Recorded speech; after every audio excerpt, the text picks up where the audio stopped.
اور ابھی تک ایسا نہیں ہے کہ اس میں کوئی بہت زیادہ لوگ ہیں، لیکن جتنے ظاہر سی بات ہے ان کو پوری طرح اسرائیل کی ایک سپورٹ حاصل ہے، وہ ٹیکنالوجی میں ان کی مدد کر رہا ہے. تو یہ صرف ابو یاسر کا رونا نہیں ہے. آپ محمود عباس کو دیکھ لیجئے نا، وہ کہاں پر کھڑے ہیں. وہ جو مغربی کنارے میں ان کی حکومت ہے باقاعدہ، یعنی وہ تو تیار کھڑے ہیں کہ کب غزہ ان کے حوالے ہو. یعنی وہ اسرائیل سے بڑھ کر اسرائیل کے لیے کام کرتے نظر آتے ہیں. مغربی کنارے میں کتنے ہی نوجوانوں کو گرفتار کیا جاتا ہے، کتنے ہی نوجوانوں کو وہاں پر قتل کیا. تو یہ غدار موجود رہتے ہیں، تحریکوں میں یہ مراحل آتے رہتے ہیں، اس طرح کے گروہ بھی پیدا ہوتے ہیں. تو اہل حق اور اہل باطل کے درمیان ایک تفریق کا ایک ذریعہ ہوتا ہے. آزمائش ہے، کڑی آزمائش ہے، بہت مشکل وقت ہے، لیکن ہمیں ابو یاسر کے بجائے ان لوگوں کو یاد رکھنا چاہیے جو اس مشکل صورتحال کے باوجود اسرائیل کے آگے ڈٹ کر کھڑے ہیں. خوب. ڈاکٹر صاحب، ہم یمن کو دیکھ رہے ہیں کیونکہ اب یمن کے اوپر بھی اسرائیل نے بمبارٹمنٹ کی ہے، اس کے جو حدیدہ پورٹ ہے اس کے اوپر بھی بمبارٹمنٹ کی ہے، اور جو ان کا مین ایئرپورٹ تھا اس کو بھی انہوں نے مکمل طور پہ تباہ کر دیا تھا، جس میں کافی جو سویلین ایئرپلینس تھے ان کو بھی انہوں نے اپنے ہدف کا نشانہ بنایا تھا. یہاں پر یمن وہ واحد مسلمان ملک ہے جو براہ راست روز کی بنیاد پر حملے کر رہا ہے اسرائیل کے اوپر، اور وہاں پہ اس نے ایئر بلاکیٹ کا اعلان کیا ہے کہ ہم بین گورین ایئرپورٹ کے اوپر کسی بھی فضائیہ یعنی بلاکیٹ کر دیں گے اور وہاں پر ایکٹیویٹیز نہیں ہونے دیں گے. اس حوالے سے یمن کی کارروائیاں کس طرح سے آپ سمجھتے ہیں کہ وہ فلسطینی کاز کے لیے فائدہ مند ثابت ہو سکتی ہیں؟ کیا یہ وین میں تو نہیں جا رہی ہیں؟ کہ ایسا تو نہیں ہے کہ یمن کی جتنی بھی کوششیں ہیں یہ بیکار چلی جائیں گی اور اس قسم کی کارروائیوں سے کوئی فائدہ نہیں ہوگا؟ دیکھیے، اصل بات یہ ہے، یہ ہم پاکستان میں بیٹھے ہوں یا یمن میں بیٹھے ہوں یا کہیں اور بیٹھے ہوں، اصل بات یہ ہے کہ قیامت والے دن یہ دیکھنا ہوگا کہ آپ کا نام تماشا دیکھنے والوں میں تھا یا آگ بجھانے والوں میں تھا. یعنی جب حضرت ابراہیم کو آگ میں ڈالا گیا، اس پرندے کی داستان تو یہی ہے نا کہ اس پرندے نے کہا میں ایک چونچ سے پانی کا قطرہ گرا کر آگ بجھانے کی کوشش کر رہا ہوں. تو ہمارا بھی نام کم از کم اس میں ہونا چاہیے. تو جو یمن میں ہمیں صورتحال نظر آ رہی ہے وہ ایک آئیڈیالوجیکل کمٹمنٹ ہے ان کی، اور وہ اس بنیاد پر یہ چاہ رہے ہیں کہ اپنا وہ رول پلے کرتے رہیں گے کیونکہ ان کے پاس گنوانے کے لیے کچھ بھی نہیں ہے، اور وہ موت کے لیے بالکل تیار کھڑے ہوئے نظر آ رہے ہیں. اور یہی وجہ ہے کہ امریکہ نے اپنا جب پورا زور لگا لیا، اس سے پہلے سعودی عرب کے ساتھ آپ نے دیکھا کہ پوری جنگ ہوئی، اور اب امریکہ نے بھی پورا زور لگا لیا، اور وہ وہاں سے یہ کمٹمنٹ دے کر نکل گیا کہ آپ وہ بیچ میں انوالو نہیں ہوں گے. جہاں تک اسرائیل کا معاملہ، تو میرا خیال ہے کہ اسرائیل کو بھی کوئی چیز ہاتھ نہیں آ رہی جس کی وجہ سے وہ سویلین اہداف کو نشانہ بنا رہا ہے. میرا خیال ہے یمن کی طرف سے یہ حملے جاری رہیں گے، اور اس کا ایک شدید دباؤ مصر پر اسرائیل پر موجود ہے. لیکن اس کے ساتھ ساتھ، اس سے پہلے جو آپ سوال کر رہے تھے اس کو بھی اس کے ساتھ جوڑ کے دیکھنا چاہیے کہ جب محمد الجولانی جیسے لوگوں کو شام کے اندر آپ پریزیڈنٹ بنائیں گے، ایک پورا ملک ان کے حوالے کر دیں گے، تو پھر کیا توقع رکھتے ہیں کہ ابو یاسر جیسے لوگ کیا غزہ میں نہیں اٹھیں گے؟ کیا اسی طرح کے لوگ ہمیں عراق میں، افغانستان میں اور کئی اور مسلمان ملکوں میں دوبارہ سے سر اٹھاتے نظر نہیں آئیں گے؟ یہ وہی پلاننگ ہے کہ جو اس سے پہلے افغانستان اور عراق میں ہم دیکھ چکے ہیں، جہاں پہ النصرہ فرنٹ کے نام سے، ISIS کے نام سے، القاعدہ کے نام سے، داعش کے نام سے کئی ایسے گروہ ہیں کہ جن کو خود امریکہ اور مغربی ممالک نے سپورٹ کر کے بنایا تھا، اور وہ یہی چاہ رہے تھے کہ اسلام کا ایک دہشت گردانہ چہرہ دنیا کے سامنے پیش کر کے یہ ثابت کیا جائے کہ مغربی ممالک اگر اسلام اور مسلمانوں کے خلاف کوئی کام کرتے ہیں تو وہ اس کی لیجیٹمیسی ہے. میرا خیال یہ ہے کہ یہ دوبارہ ان کے اپنے گلے پڑے گا، جس طریقے سے افغانستان میں انہوں نے اپنے مقاصد حاصل کرنے کے لیے ایک گروہ تیار کیا تھا پوری اسلامی دنیا سے نوجوانوں کو لا کے، اور اپنا مقصد حاصل ہونے کے بعد جیسے کہ ہلری کلنٹن نے خود کہا تھا کہ ہم ان کو یہاں چھوڑ کر چلے گئے، تو یہی نوجوان دوبارہ اٹھے اور انہی کے اپنے گلے پڑ گئے، اور انہوں نے کہتے ہیں کہ جی 9/11 کا دیا اور اس طرح کے اور بہت سے کام. یہی چیز ہمیں نظر آئے گی، وہ یمن کے ہوتیز ہوں یا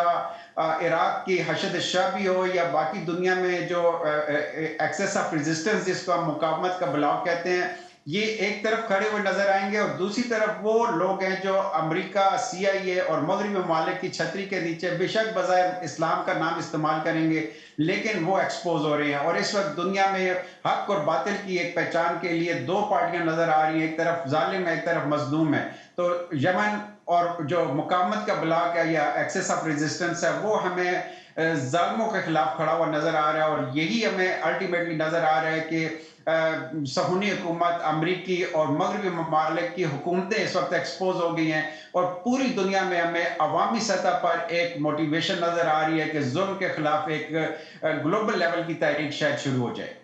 خوب، اس میں کوئی شک نہیں ہے کہ پوری دنیا ایکسپوز ہوئی ہے اس غزہ کی چھوٹے سے خطہ، ایک چھوٹا سا اسٹرپ ہے، مگر اس نے پوری دنیا کو ایکسپوز کیا ہے، خاص طور پہ ویسٹرن ویلیوز اور ویسٹرن کلچر جو پوری دنیا کو ہیومن رائٹس کا لیکچر دیا کرتا تھا، مگر آج یہی وہ ممالک ہیں کہ جو اس جینوسائیڈ کے نمبر 1 بیکرز ہیں۔ ابھی رپورٹ سامنے آئی ہے کہ 800 ایڈ ملٹری ایڈ کے کانوائے امریکہ بھیج چکا ہے غزہ میں، جس کی وجہ اسرائیل کی مدد کے لیے، جس کی وجہ سے اسرائیل انیبل ہوا یہ تمام جینوسائیڈ کرنے کے لیے۔ وہ تمام بم جو وہ غزہ کے مظلوم معصوم شہریوں کے اوپر، بچوں کے اوپر برسا رہا ہے، وہ امریکہ میں بننے والے بمز ہیں۔ وہ تمام اسلحہ وہ جو استعمال کر رہا ہے، وہ جو پیسہ وہ استعمال کر رہا ہے، وہ امریکہ اور انہی یورپین کنٹریز کی طرف سے آ رہا ہے۔ جیسا بھی میں نے آپ کو ایگزامپل دی فریڈم فلوٹیلا کی، ایک جو ایکٹیوسٹ تھیں جو اس میں سوار تھیں، ریما حسن، وہ یورپین پارلیمنٹ کی ممبر تھی، مگر اس کے باوجود اسرائیل نے انہیں حراست میں لے لیا، اور یورپین پارلیمنٹ کی طرف سے ہمیں ایسا کوئی رد عمل دکھائی نہیں دے رہا ہے۔ یہی وہ دوہرے معیارات ہیں اور ایک ڈسکریمنیٹری رویہ ہے جو ہماری سامنے آتا ہے کہ جب ہم یہ دیکھتے ہیں کہ ان کا مسلمانوں کے ساتھ، یا مسلمان یا وہ غیر مسلم ایکٹیوسٹ بھی جو مسلمانوں کی حمایت میں بولتے ہیں، ان کے ساتھ اگر کوئی ہیومن رائٹس وائلیشن ہوتی ہے تو یہ مغربی ممالک اور مقتدر حلقہ جو ان ممالک کے اندر ہے وہ اس طریقے سے ہمیں ریئیکٹ کرتے ہوئے دکھائی نہیں دیتا۔ یہ دوہرے معیارات اب دنیا کے سامنے واضح ہو چکے ہیں۔ مسلمانوں کو چاہیے کہ وہ عبرت حاصل کریں۔ ابھی بھی وہ یہ جو مظالم ڈھائے جا رہے ہیں، آج ان کا نمبر نہیں ہے، غزہ کا نمبر ہے، تو کل کو ان کا نمبر بھی آ سکتا ہے، اور ان مظالم کی کوئی نظیر جب ہمیں نہیں دکھ رہی ہے، اور خاص طور پہ تب کہ جب ہم یہ دیکھ رہے ہیں کہ پوری دنیا کے غیر مسلمان ایکٹیوسٹ بھی سامنے آ رہے ہیں اور میسج آف ہیومینٹی پوری دنیا تک پہنچا رہے ہیں، پوری اپنی اٹینشن دنیا کے میڈیا پر لے کر آ رہے ہیں کہ غزہ کا مسئلہ کتنا بڑا مسئلہ بن چکا ہے۔